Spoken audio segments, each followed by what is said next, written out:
Quick pause in your regularly scheduled program. I just wanted to quickly announce that I will be hosting another exclusive group lesson at this date and time right here. Now, if you don't know how the lessons work, every participant gets their own 10-minute exclusive block to talk one-on-one with me, where I can answer any questions they have card magic mentalism related. I can critique your sleights and effects, help you with effects, or any other questions you might have. Not only that, you get to watch the entire lesson and learn from all the different questions and subtleties and effects that I might go over while answering everyone else's questions. And to top it all off, at the end of every lesson there is a bonus 20-30 minute jam session where you jam with myself and all the other attendees. You get more opportunities to ask questions, and sometimes you even get some incredible bonus effects that I teach that I haven't taught anywhere else. Now, if you are interested in the next group lesson, make sure to go sign up at the link in the description. There are only 10 spots available, so spots will fill up quickly, so make sure you jump on it, and I look forward to seeing all of you in the next lesson.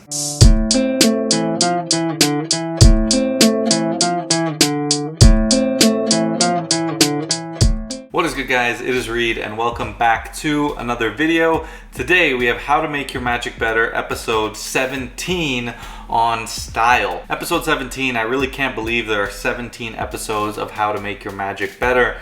That's a lot of magic improvement. Now, if you haven't seen any of the other episodes, if you haven't seen episode 1, go back, watch the series. It's a great series, a ton of tips all about how to make your magic better in general. And today we have an incredible topic. It's going to be all about style. Now, style is something that I think is often overlooked in magic when we're deciding who we want to be as a performer, what kind of magic we want to do. And this kind of ties into my recent Dear Magicians video about stop performing so much magic and hone in your skill. So it's going to kind of tie into that. I'll link that video up in the cards if you want to check that out as well. But this video is going to focus a lot on style.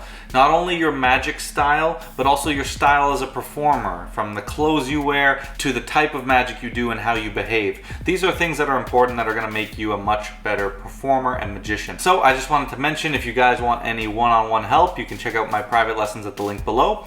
If you're trying to save some money, I also have a group lesson coming up on Sunday, December 10th that you can sign up for at the link in the description. You don't want to miss out. There's only a few spots left. So guys, if you'd like to see more videos like this, don't forget to like, comment, share, all that good stuff, and let's jump into the video. So let's start off with, what is it and what do I mean by your style? Now, there's a couple of different topics I'm going to tackle here. There's your style as a performer. So this might include the clothing you wear to even how you behave as a performer. On the other end, there's your magic style, the type of magic you do, the environments you want to perform in, and the type of people you like to perform to. So the first thing that style really boils down to is your character style, okay? What do you portray when you're performing? Who do you portray when you're performing? Some of the things you want to think about: are you a more laid-back performer? Are you an energetic performer? Do you like to go more fast-paced and lots of things happening at once, right? And the show just keeps going and going and going. Do you want to be slow and take time and let everyone really understand what's going on and really draw out these magical moments and try to maybe build more of a connection with people? Do you want to be the type of person who just says trick, trick, trick, or, you know, slower routines and that sort of thing? It's also important to consider who you are as a performer in terms of, are you going to be the Jason LaDanny type where you're you against the audience, which is a hard style to pull off? Are you the Danny Del Ortiz type who's fun and kind of the magic's happening to him, right? Or are you more the serious performer? You know, think Simon Aronson or someone like that. These are some of the things you want to think about when it comes down to style. Then you also have things like clothing, right? Do you want to dress up in a suit? Do you want to dress up in a cape and a top hat? Do you want to be a street clothes magician? Like, how do you want to dress? Right? These are all things that make your character as a magician, your performer, who you are as a performer. The other side of that is your magic style, right? So you have actual type of magic that we as magicians know. We have coin magic, we have mentalism, card magic, impromptu magic. All these types of things are things you want to think about.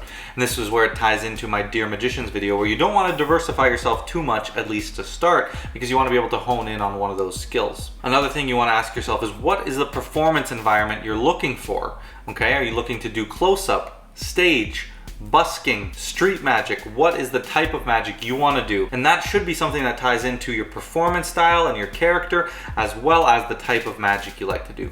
Then you have to think about your audience. Do you want to perform to adults, children? Do you want to do corporate events? Do you want to do all ages events, over 18 events? What kind of people do you want to perform to? And when you figure out that, everything else can kind of help funnel you to that point. So now you're doing the type of magic you want in the way you want, behaving as you want, to the people you want, in the medium and where you want to do it, right? All these things should tie together. It's going to be tough to do a kids show that involves mentalism, that is super serious, where you're wearing pajamas, right? Like, that would not be beneficial to you as a performer, and it would just cause you a lot more headache than if these things kind of mesh together. Now, it doesn't mean you can't combine things that don't traditionally go together, but you have to have a plan and a strategy about how you want to do it. Now, why is this important? Why do we care about our style? Why can't we just perform magic all day and not care about our style? Well, I would urge you, if you think this way, to reconsider and really try to listen to what I'm going to say and think about why your style might be important, because it will truly help benefit your magic. So the first thing is it'll help hone in your skills. If we're talking about the magic side of things, if you can focus in on one or two types of magic, you'll get very proficient in the techniques. You'll have less to practice. You'll be able to pick effects that you really enjoy and really hone in those skills and pattern presentation of those effects to the best that they can be. This is super important when you're starting out and when you have that sort of bug of, I want to learn, and I want to keep buying new things and this and that. This is what's going to really help you kind of focus your attention, which is super important when you're starting out. Now, again, like I talked about in that Dear Magicians video, and again, that video is a great resource to get like my full thoughts on that, sort of honing in your magic sort of commentary and my thoughts on that. But the bottom line is you can do different types of magic, but you want to start slow and you want to perfect things one at a time. Next, it's important because it helps clarify your audience, right? And this is important because once your audience is clarified, it helps you decide what type of magic you want to do. And not only is that important for yourself, it is also important to consider the magic that you like, but it'll help you choose. Sometimes you have lots of effects you like. As magicians, we like lots of effects. You know, for example, there's tons of effects that I like, but I don't perform just because they don't fit the audience or the performing situations that I like to be in, the sort of impromptu street magic, you know, or close-up gig nature of the things that I like to do. I don't really perform to kids. I can, and I do sometimes, but that's not really my style. So when I see kids tricks, some of them are cool and very good, but it's never something I would learn and want to perform. So now I can hone in on these really, you know, good effects. So knowing my audience is really important for that reason. Now, it's also important if you're trying to get hired and trying to get gigs. Knowing what your target audience is like marketing 101. You want to know what your target audience is, so now you know where to market, who to market to, and what to say in your marketing. You know, this is all important, from what's on your business cards to where you're posting your ads to who you're talking to try to get gigs. Right? If you want to do a stage show, probably doesn't make a lot of sense to walk up to a restaurant that doesn't have a stage. You know what I mean? There's these things that are important to consider, and when you answer all these questions, it'll clarify your path to get you to where you want to be as a magician. At the end of the day, all of this is to say that once you choose your style and hone in and perfect it, you'll be able to not only perfect your craft and your magic, but you'll be able to perfect yourself as a performer and your performance in general. And when all these things come together in harmony, you can be an incredible magician. Now I want to talk about how you can actually do this, how you can choose your style, how you can hone in your style, and how you can ultimately make some of these decisions and what decisions it is that you need to make. A great starting point is to start with yourself. What do you like? And what do you want, and what are your goals? You know, it might be beneficial to write these things out, but at least think of them. You know, where do you want to end up? Are you doing this as a hobby? Do you want to start performing gigs? What type of magic do you love to perform? What gives you the thrill of performing? Is it card magic? Is it mentalism? Is it coins? What do you like to learn? Because learning is half the battle, and it's important to like that as well. Go back at the start of this video, and I can list a few off again here from what I talked about, but think about some of those topics I talked about and ask yourself those questions and what you like. So what kind of style do you want to have? Laid back, energetic, fast-paced, slow? What's your style of choice? Coin magic, mentalism, card magic, impromptu, etc., etc. Do you want to perform to kids, adults? What kind of clothing do you want to wear? Where do you want to perform? Stage, busking, street magic, close-up? All these questions you should sit down and really ask yourself. After that, it's important to think about yourself from the outside perspective. Try to put yourself in someone else's shoes, someone who comes to watch you perform. What would they think of you? And more importantly, what do you want to portray to those people? Do you want to be the goofy, funny magician, or do you want to be the serious, more thought-provoking magician? These are questions that, how do you want to come across? Because ultimately it's your performance and your choice. What kind of magic do you want to share with your audiences? These are some of the things that are important to think about. So you need to ask yourself these questions and seriously answer them. So for example, for me, I knew I wanted to start performing professionally at some point. I knew I loved performing and I loved sharing my magic with people.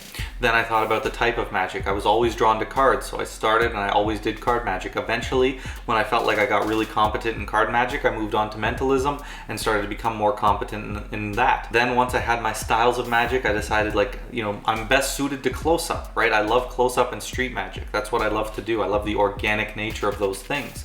Then I asked myself about, well, how would someone dress who does that? It's not gonna be easy for me to approach people. I'm not gonna seem very approachable if I'm dressed up in a suit with a bow tie and a top hat and you know, like a super classical magician walking up to people in the streets who are, you know, at the bar and stuff. It's not gonna be very approachable. It's not gonna be organic, which ultimately I want that organic feeling with my magic. I want a lot of the magic to feel like it's happening to us, right? Not just me doing it.